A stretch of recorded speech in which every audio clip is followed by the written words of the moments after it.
I've never done drugs before, but this is what I like to think that drugs is like. Very rarely do I find a game that sinks its teeth so deeply into me that I struggle to pay attention at work or in my home life because I'm so preoccupied with a game that I'm playing. This time around, it's a little game called Rimworld. Rimworld has a way of constantly making you feel like you're just smart enough to survive, but too dumb to thrive. You're in a constant state of treading water, just waiting for one little thing to topple your house of cards, one pawn to die, one plague to sweep through your base, or one invasion where the enemy just gets one too many lucky strikes on one of your main fighters. So, to begin a game of Rimworld, you must first put yourself in a little different state of mind than most other games. Rimworld asks you to be told a story. When beginning a game, you choose one storyteller from 3. Cassandra tells a story that naturally gets more difficult and varied as time progresses. Phoebe does the same thing, just with more time in between encounters. And Randy, who tells a chaotic story of randomness.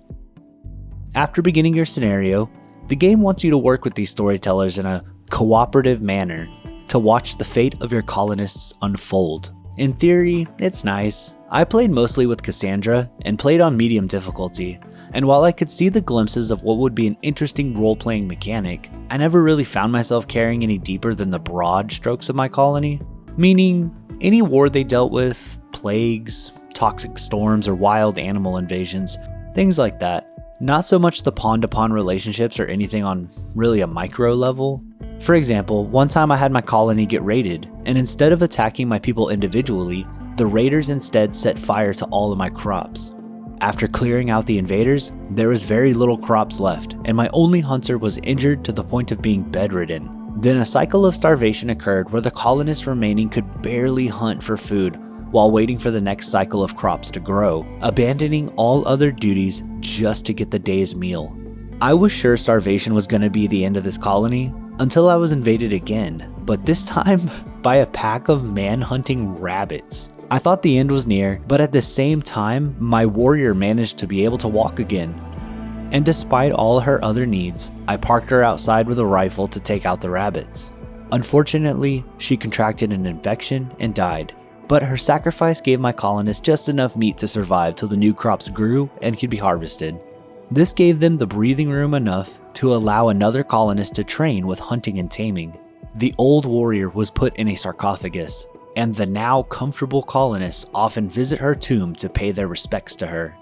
That's about the type of storytelling most games fall under for me, as trying to focus too hard on the individual pawns becomes a bit of a chore. But if micro-level storytelling is your thing, then there's plenty of that here.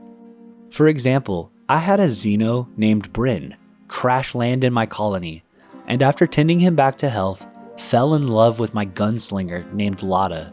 His xenology allowed him to form a psychic connection with her, and he proposed marriage to her, to which she said yes. During this time, I needed Lotta to go take care of a mission outside of the base, and when she left, Bryn's love and psychic connection to her actually caused him to enter a coma from heartache. And when she arrived again, he woke back up and went right back to normally scheduled programming. I thought it was so cute and beautiful, even though it was pretty inconvenient because he was my lead researcher. Well, long story short, Bryn died in a firefight shortly after. Lotta has now become a complete wreck, going so far as to kill half my livestock out of rage, and since she's a trained gunslinger armed with a masterwork assault rifle, I was too scared to send anyone to subdue her. I sent her out to wander the desert, and believe it or not, it actually got her to relax enough to come home and take care of some basic needs. Although it didn't last, as she turned to kill one of my colonists out of sadness. I cornered her in the corridors of my base and beat her unconscious, disarming her. So, everyone, say hi to Lotta, currently trapped in a box until I can get her to calm down enough to rejoin society. So now that we understand that Rimworld is a collaborative storytelling device, and not just a complex survival sim, we should be in a correct frame of mind to tear through the mechanics and actual moment-to-moment gameplay. Before we get started on that, I'd like to ask you to like and subscribe if you like my channel or content. This was an amazing game to play, and I'm pleased to share it with y'all, so a like goes a long way, and a subscription would just make my day. We spoke earlier of the Storytellers, so I'm not going to go over that, but there are quite a few starts that you can choose from. My favorite being the one involving 3 colonists crash landing. You get access to some basic technologies early on that make life easier, but you're undercutted by lack of manpower. Another fun one starts you with 5 primitive survivors, but almost no technologies researched. So you've got the manpower, you just need to start researching as soon as possible. There's a few other starts, but I like those 2 way more than the rest. You can customize your initial survivors too, which is far more important of a decision than you might think. Like with the 5 people start, it's important to have a person strong in each life-saving skill, and also a researcher, while the start with the 3 people requires a more broad skill set and multi-talented individuals. Don't panic if you can't make the perfect squad, honestly, you never will. The game encourages that storytelling style of gameplay, and no good stories are told without some hiccups along the way. If I was to suggest some starting skills, definitely have a person dedicated to food and one person dedicated to research, and don't make them the same person. You need both of those moving at pretty much all times in order to get over the initial difficulty curves of starting out. Upon getting to your new map, the goal is to build shelter, secure food, and not die when marauders start showing up. One thing I really like about Rimworld is there's about 500 ways to accomplish these things. My personal favorite is to get a freezer as fast as possible so my food has a longer shelf life, and to build a hydroponics farm so that way food is easier to grow. Both of these require bonkers amounts of power, so researching a strong power source is absolutely vital. During that research process, you're gonna be raided and plagues will befall you. So a good military and healthcare system is needed, so maybe slow down on the research for power, and instead divert to get some better weapons before you get annihilated. However, your soldiers and colonists need a lot of food, so let's start building a freezer and hydroponics farms and yada yada yada. This game has a lot of chicken or egg style scenarios back to back to back. It's honestly kind of a lot of fun to find the spot to plant your feet and break this cycle and see if you gambled correctly. For the most part, the early game military is easy, so I try to ignore that in favor of researching for medical, temperature control, and farming, and hope I can get a decent enough military when I deem that it's needed. While the game systems are pretty solid, I wish there could be some more tooltips or tutorials explaining some of the more obtuse and specific information. I got 2 examples for you. One is refrigeration. The game has a system for refrigerated and freezing temperatures that you can control. So for the longest time, the logical part of me thought you needed to have refrigerators for fresh food and freezers for ingredients, because you'd think that the colonists would get upset having to eat frozen food. I mean, they get upset when the floor is too dirty, or they're, and I quote, outside too much. But no, you only ever have to build a freezer. The pawns have no issues eating frozen food, which would have saved me a lot of time and resources in my first few games. The other one is scanning for resources to dig. After a very long crawl through the tech tree, you can build a machine that'll scan for resources below your feet to dig up. This machine is almost necessary for resource scarce environments, but the game never tells you that the priority for this machine, that is so critical, is almost the last thing on the hundreds of other priorities your pawn can be doing. So in order to get this machine operating, you have to basically tell the pawn it can't do anything other than research. And then you must also have the research bar cleared of any research tasks, or other pawns manning any research benches.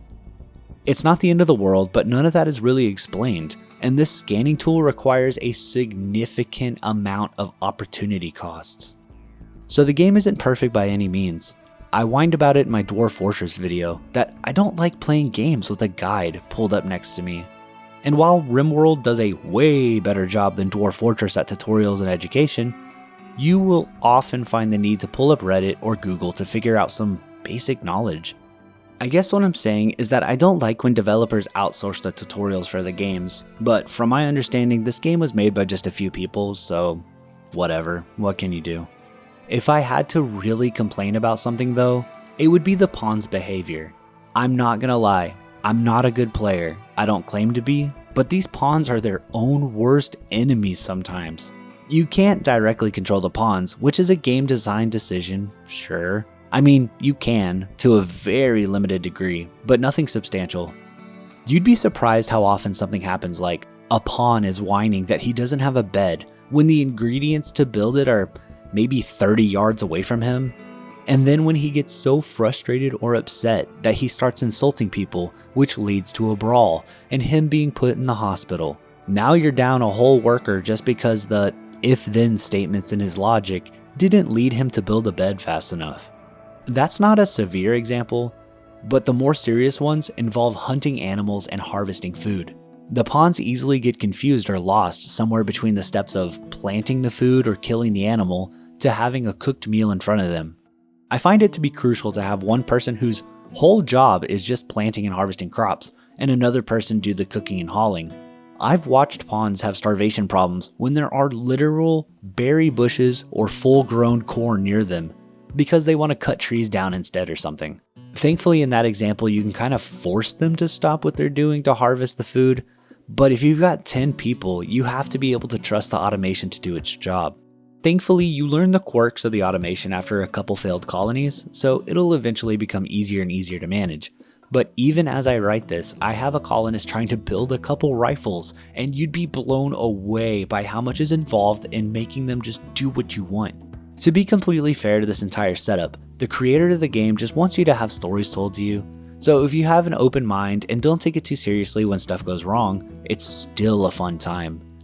It just has its little problems that require Google searches to fix. One problem I deal with throughout every playthrough is just manpower. I rarely can get more than 10 pawns in a run, and that's trying to save every refugee, capture every prisoner, even purchase people from slavers. It genuinely feels like I can't get enough people, or when I do think I have enough, there's not enough skills to make them an effective team. Thankfully, a lot of the skills can be trained, but you'll spend a couple hours training someone to grow crops just for them to get unceremoniously be eaten by a bear. Oh well, it's for the storytelling, right? As we get to the end game, if you're enjoying this video, please hit like and subscribe. Every single like and subscribe means a lot to a small channel like mine. And if you've played Rimworld, let me know your thoughts down below on what you liked, disliked, hated, or loved. Alright, let's move on. So after you overcome the hurdle of the early game, you start to drift into the mid game and the late game. The mid game is where the decisions you made early on start to snowball into victory or defeat. And it's usually easy for me to gauge if this is a doomed colony or not. Constant food shortages, raids that are getting increasingly harder to overcome, or a plague of malaria that kills half your colony, including your best researcher and doctors. These are the things that have ended colonies of mine. These defeats were all disheartening to witness because they happen so fast, and after a substantial amount of hours to get over the initial waves of difficulty. But funny enough, it's interesting to see how the next colony plays out. Learning from your mistakes is the name of the game and the heart of Rimworld to me. Every colony I've started is better than the last, despite going up in difficulties. And Rimworld goes from being a silly cartoony survival game to being surprisingly intimate and warm experience. Guiding pawns through the initial wave of life-threatening problems, learning their names and behaviors, makes you uncannily attached to these little sprites. There's a weird feeling that happens in the game for me personally, and I'm curious if any of you feel the same. After a few days of complete torment, like raid after raid, food shortage after food shortage, colonists go mad and wild animals hunting them for sport. After all these trials and tribulations are overcome, having all of your colonists go to bed with full bellies, a clean, well-defended home, and temperature-controlled environment makes my stomach feel a little warm with pride.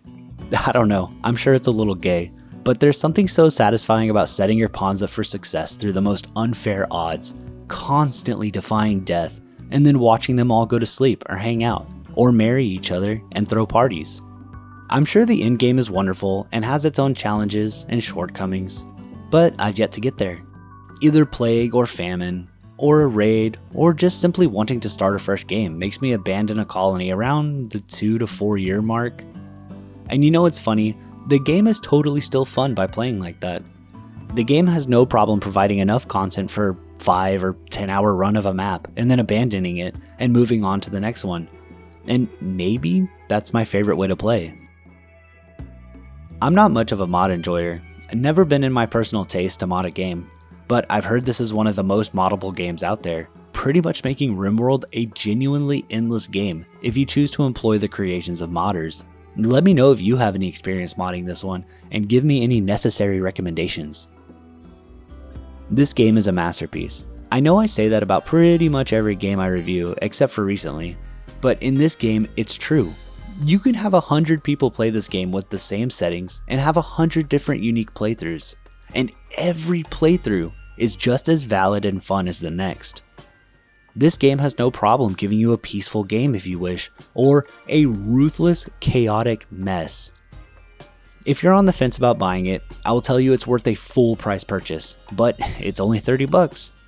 For the DLCs, I'm not so sure. I bought one, the biotech one, and it honestly didn't really add much to my game, except kind of around the mid to late game, but that's just me. The main thing I like is the variety of races that all come with their own advantages and disadvantages. The base vanilla game has a crazy amount of content to begin with, so you're getting a full serving of video game. I'm not gonna sit here and ramble. It's a perfect game. Buy it, enjoy it. Like and subscribe. Ropeburn out.